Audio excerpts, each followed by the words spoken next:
Bonjour les amis, allez, aujourd'hui, on reçoit Mademoiselle Séraphine dans le cadre du salon virtuel. Et bonjour Lise. Je t'appellerai Lise quand même parce que Oui, ça marche pour moi que tu m'appelles Mademoiselle Séraphine. Enfin, ça, c'est plus le nom de plume, mais voilà, ça va. mon prénom c'est Lise. Donc voilà, comme tu veux, c'est toi qui choisis. Mademoiselle Séraphine, alors qui écrit, je dirais, un petit peu sur le bien-être et sur tout ce qui est soi, quoi, comment dire, la confiance en soi, etc. Et tout ce qu'un être humain peut vivre au quotidien. Et Mhm. voilà, alors je te laisse présenter un petit peu plus en profondeur avec voilà, tes ouvrages, qu'est-ce que tu fais, bon, voilà, exactement dans quoi tu écris, voilà, pour un peu plus mieux situer que ce que j'ai dû faire. D'accord, d'accord. Bah, c'était pas mal, c'est bien résumé, c'est vrai, mais c'est quand même très vaste. Donc moi j'ai commencé comme donc Mademoiselle Séraphine à la base était le nom d'un cabinet de thérapie alternative. Et puis, elle est devenue une marque, et donc une marque déposée, et mon nom de plume. Parce que j'ai commencé par être thérapeute avant d'être auteur. Et j'ai commencé, je vais dire enfin, j'ai suivi la voie de l'écriture en 2014 seulement, enfin en 2013, et j'ai commencé à éditer en 2014 des sophrocontes. Donc, ce sont des ouvrages de sophrologie pour. Moi, j'ai destiné ça aux enfants. Maintenant, les sophrocontes sont ouverts à tous, bien sûr, à tout âge. On peut les utiliser. Et donc, on n'est pas vraiment dans le rayon jeunesse. On n'est pas vraiment non plus dans le rayon thérapie. On est juste au milieu des deux. Alors, qu'est-ce que tu appelles sophroconte? Tu as raconté des histoires d'un enfant qui lui arrive des misères, alors, comme ça, et tu vas dire comment, avec la sophrologie, dans cette histoire, il peut s'en sortir, ou c'est plus Voilà. la sophrologie plus pure et dure. Non. Donc là, tu racontes des contes pour enfants, avec des morales, etc. Et tu inclus la sophrologie dedans pour montrer comment, comment ça lui a permis d'arriver, disons, à la guérison, ou des choses comme ça. Voilà, c'est tout à fait ça. En fait, je dirais que le synonyme de la sophrologie, c'est protocole. Donc, en sophrologie, tout suit un protocole bien précis, y compris les sophrocontes. Et donc, tu racontes une espèce de métaphore.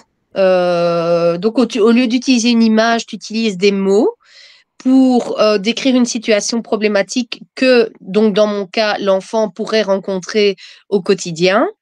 Et après, donc, il chemine vers l'auto-guérison, entre guillemets, puisqu'il va trouver lui-même sa solution grâce à ce fameux protocole qui est décrit dans chacun des livres. Chaque livre, forcément, chaque titre, on va parler de titre, aborde une thématique différente. Donc, par exemple, la peur du dentiste, ça qui est à tout âge. Hein, D'accord, la, donc en fait, tu abordes des sujets très concrets quand même, c'est ça que je Oui, veux dire. oui, ah oui, La peur c'est de une quelque chose, thématique. c'est Voilà. pas dans le général. Donc, mettons, Non, c'est des choses qui peuvent toucher les enfants, mais précisément la peur du noir, la peur du voilà, dentiste, tout ça. voilà. Le moment d'aller se coucher, donc quand on passe de l'activité intense de la journée à l'inactivité, l'hyperconnexion, donc les enfants qui sont trop, enfants ou adultes, hein, ça marche aussi par exemple pour les adultes qui travaillent sur ordinateur plein pot, un peu comme toi. J'ai un compte qui pourrait fonctionner sur toi pour améliorer la qualité de ton sommeil, par exemple. Même s'il est destiné aux enfants, le but est le même. Parce qu'en fait, comme la particularité du sophroconte, c'est de toucher l'inconscient, ton inconscient, il ne sait pas quel âge il a. Toi, tu sais quel âge tu as dans ton physique, dans ton corps physique, mais inconsciemment, tout ce qui reste dans ton inconscient ne sait pas quel âge il a. Et donc, c'est ça qui est bien, c'est qu'un sophroconte, même s'il est destiné aux enfants, peut être adapté à quelqu'un qui souffre de la même pathologie. Alors, explique-nous un petit peu le concept, ça va être comment en fait la pathologie dans ce livre-là. On va le lire en fait comme un livre normal, mais en fait, ça va ouvrir des choses dans notre inconscient, des choses comme ça en fait, c'est ça? Voilà. Parce qu'en fait, l'outil est tellement simple que c'est comme si l'inconscient n'allait pas se méfier. Tu sais, parfois, quand on dit à quelqu'un, oui, tu vas aller chez la psy, directement, le mot psy, il fait hyper peur. Tu vas aller chez la logopède, oh là là, ça veut dire que j'ai un problème. Donc, bien souvent, quand les gens font appel à une aide extérieure, c'est qu'il y a un problème. Mais avec les sophrocontes, on ne parle pas de problème, justement, on parle de thématique.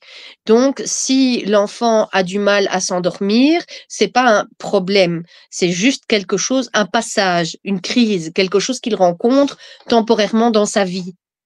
Et donc, grâce au sophroconte, comme c'est un outil facile, simple, et même les parents peuvent les utiliser, à partir du moment, bien sûr, où ils ont suivi le protocole. Dans tous mes sophrocontes, il y a le protocole pour les parents. Donc, comment il faut faire? Donc, c'est clair que si on fait ça sur la table d'un restaurant à 20 heures qui est bondé avec plein de bruit et où la personne lit à son gosse ou donne le livre à lire à son gosse en attendant de manger, ça va pas le faire. Par contre, créer un cocon destiné à ça, je sais pas moi, de 19 heures à 19 h 15, ça dure pas longtemps, hein, sauf au compte justement pour que l'attention soit bien captée. À la maison, les parents disposent de ce quart d'heure pour leur enfant, donc sont pleinement disponibles. C'est des choses qui parfois déjà demandent beaucoup, beaucoup, beaucoup d'efforts d'aménagement du quotidien. Et du coup, déjà rien que par ce cocooning, il y a déjà l'atmosphère qui change parce que l'enfant sent qu'il y a une prise en charge et Et du elle est coup, moins officielle. alors oui, alors je comprends tout à fait le concept, ça a l'air très intéressant d'ailleurs, mais alors combien il y a de sophrocontes en tout? Tu peux nous en énumérer un petit peu? Là, on a parlé de la peur du noir, on a parlé du Ouais. coucher, on a parlé. Alors du coup, il y a quoi? Enfin, tu peux nous en redire un petit peu plus? Donc, mon tout premier, c'était la peur du dentiste. Il s'appelle Maître Magicien. Parce qu'en fait, j'ai traversé une période critique au niveau dentaire où je comprenais pas trop bien, mais mes dents, elles se cassaient. Et ça fait partie d'un trouble, voilà, qui est généralement lié aux gens qui ne consomment pas de produits laitiers. Bon, on rentre pas dans les détails, hein, mais voilà. Et donc, je manquais de résistance dentaire et elles éclataient. Et ce qui veut dire que j'avais vraiment littéralement un abonnement chez le dentiste. Ça me faisait du bien, hein, j'y allais pas à contre-cœur parce que forcément c'était pour m'aider et me réparer, mais il y avait toujours cette trouille du dentiste, hein, qui est presque ancrée dans chacun de nous, qui restait, et je me dis: «Je voudrais bien m'en défaire». Et voilà que pendant mes cours, on nous dit: «Hein, il faut écrire un compte, machin», ah ben, je dis: «Voilà, donc suivant le protocole», ben, je dis: «Moi, je l'ai mon compte», voilà, et donc j'ai expliqué mon histoire finalement. Après, j'ai eu l'occasion de suivre une fille et sa maman. Donc c'est sa maman qui a fait appel à moi. Là, on est plus dans les ados, 12, 13, 14 ans. Elle se faisait harceler à l'école et les copains, copines avaient utilisé la méthode du slam. Donc, en rap, on fait des petites phrases de poésie, de machin qui restent en tête et forcément qui n'étaient pas très sympas. Et le problème du slam, c'est que comme c'est entraînant, ça reste en tête et même des gens qui ne voulaient pas l'harceler, la harcelaient sans le savoir. Donc, on a mis en place tout un protocole d'anti-harcèlement et de sensibilisation au harcèlement avec la maman et j'ai travaillé en cabinet avec la fille. Donc, du coup, il y a la thématique donc, du harcèlement, du cyberharcèlement, parce que c'est encore pire, parce qu'avec le téléphone, maintenant, les enfants sont même harcelés à la maison, sur les réseaux sociaux, blablabla. Bla, bla, bla, bla. Oui. Puis il y a, qu'est-ce que j'ai encore? Ah oui, perdre quelqu'un. Donc ça peut être un animal qui décède, une personne, donc le deuil, la perte, le fait de devoir aller voir un psychologue. Il y a des enfants, par exemple, qui se confient à leur ami imaginaire. Donc, avoir un ami imaginaire et puis aller en parler, donc passer vers la formulation en cabinet avec un professionnel. Les troubles de l'identité. Qu'est-ce que j'ai encore? L'adoption ou la différence Oui, donc physique. tu as abordé un petit peu toutes les thématiques finalement ou des expériences personnelles ou des choses qui sont Voilà. d'actualité, qui existent réellement. C'est- Voilà, aujourd'hui, on est dans du concret, on est dans des D'abord, choses c'était qui pour peuvent ma aider. clientèle. Voilà. D'abord, c'était pour ma clientèle et après, j'ai produit, si tu veux, en fait, j'avais le produit fini déjà testé avec ma clientèle et donc je l'ai mis en vente après avec tous les commentaires et les retours d'expérience, etc. et d'utilisation. Oui, voilà, exactement. Donc, en fait, tu as créé du concret autour de ces livres et de ce Oui, qui existe réellement. Donc, c'est des oui, troubles, enfin, en fait, voilà, c'est des ouvrages qui répondent à des thématiques problématiques que chacun peut rencontrer voilà, dans sa vie. Et tu tentes d'apporter une aide, une solution voilà, à travers ces ouvrages aux parents comme aux enfants pour apprendre à voilà, comprendre. c'est ça. Mais au Voilà, moins c'est se pourquoi donner voilà, la compréhension. voilà, au moins se donner la peine de se dire, voilà, il y a un souci, on va en parler, ne serait-ce que ça, ou on va essayer ça pour voir si ça marche. Alors, la sophrologie, ça marche pas sur tout le monde, ça a des freins, comme d'autres techniques, hein, voilà. Moi, il y a des techniques qui fonctionnent pas du tout sur moi, par exemple, même si je suis thérapeute, j'ai des freins moi aussi. Je pense notamment à, c'est tout à fait autre chose, hein, c'est l'acupuncture en fait, ne fonctionne pas sur moi. Je fais brûler les aiguilles dans ma peau, donc c'est pas top. Oui, Mais voilà, donc, avant d'avoir essayé, on peut pas savoir si ça marche ou pas. tout à Voilà. fait. Donc, toi déjà, voilà, ce qu'il faut expliquer aussi à notre public, c'est que tu tentes d'apporter une aide Oui, qui n'est pas, comment dire, alors, c'est une aide, dans tous les cas, ça apprendra à comprendre le phénomène.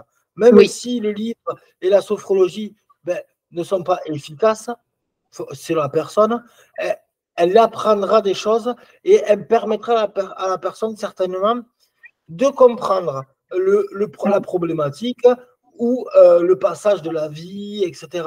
Donc voilà, oui. donc c'est pour dire que aujourd'hui, cet ouvrage pour les gens qui sont ouverts à la sophrologie, vous pouvez très bien les commander. Ça réglera certainement votre problème, votre problématique actuelle, mais également aux gens qui ne sont pas forcément euh, enclins à la sophrologie. On a tous nos idées, Voilà, mais oui, oui, oui. c'est que dans tous les cas, ça sera bénéfique puisque vous apprendrez certainement à comprendre la problématique et le pourquoi du comment, etc., qui est très bien expliqué donc par Mademoiselle Séraphine, par Lise. Mhm. Voilà. Après Lise, est-ce que tu as des ouvrages en cours de réalisation actuellement? Oui, alors j'en ai beaucoup. J'en ai beaucoup parce que donc quand j'ai commencé à écrire par moi-même, je dis par moi-même parce que j'ai ouvert Éveillez-vous édition donc en 2014, mais uniquement pour moi, simplement parce que étant auteur auto-édité, personne ne voulait de moi dans sa maison d'édition. Car le produit, parce qu'on parle de produit quand quand on signe un contrat avec quelqu'un, car le produit n'était pas vendable et encore moins commercialisable, disait-il à l'époque. Ils ont toujours été vendus et ils le sont toujours, ils sont toujours disponibles, donc voilà. Et donc, au fur et à mesure du temps qui passe, j'ai commencé à suivre d'autres formations que la sophrologie, donc toujours en tant que thérapie alternative, etc. Donc, je me suis formée à tout ce qui est technique énergétique, comme le Reiki, comme tout ce qui est soins chamaniques. Enfin voilà, il y a enfin le FT, plein de petites choses. Et chaque fois que j'allais en formation, je précise longue, pas des formations d'un week-end, j'avais envie d'apporter ma pierre à l'édifice. Et donc, je me suis rendu compte aussi au fil des aventures, j'appelle ça des aventures de formation, que chaque personne rencontrait elle aussi un frein. Donc, j'étais pas la seule, c'était cool. Et donc, par exemple, dans le cadre du Reiki, quand tu te fais initier, donc quand tu reçois une initiation, on te demande de faire un autotraitement de 21 jours. Mais 21 jours consécutifs, quand tu débutes, je peux te dire que c'est long et qu'il faut ramer. Après, ça devient une routine. Et puis finalement, les 21 jours, ils tombent parce qu'en fait, c'est ton quotidien, le Reiki, quand tu rentres dedans. Donc, voilà, c'est vraiment pour commencer un entraînement. Et j'ai rencontré plusieurs personnes qui m'ont dit: «Oh là là, moi, je me démotive, j'arrive pas et j'oublie les jours, même si je mets un rappel sur mon téléphone. Moi, je dois travailler par écrit et cetera». Super, c'est pas tombé dans l'oreille d'un sourd. Moi aussi, je travaille beaucoup à l'écrit. Donc, bah, par exemple, j'ai créé le cahier d'autotraitement, 21 jours pour accomplir son autotraitement par soi-même.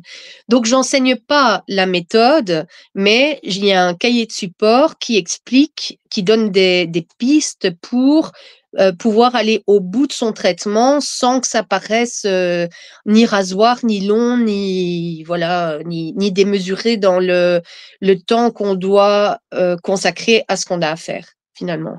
Donc ça, c'est un D'accord. exemple. Tu es toujours, alors voilà, dans tes ouvrages, on est sur de la thérapie, donc, Oui, et des ouvrages thérapeutiques qui, dans tous les cas, s'ils n'apportent pas la solution, parce qu'on ne peut pas apporter la solution à tout à le monde tout. est Non, différent.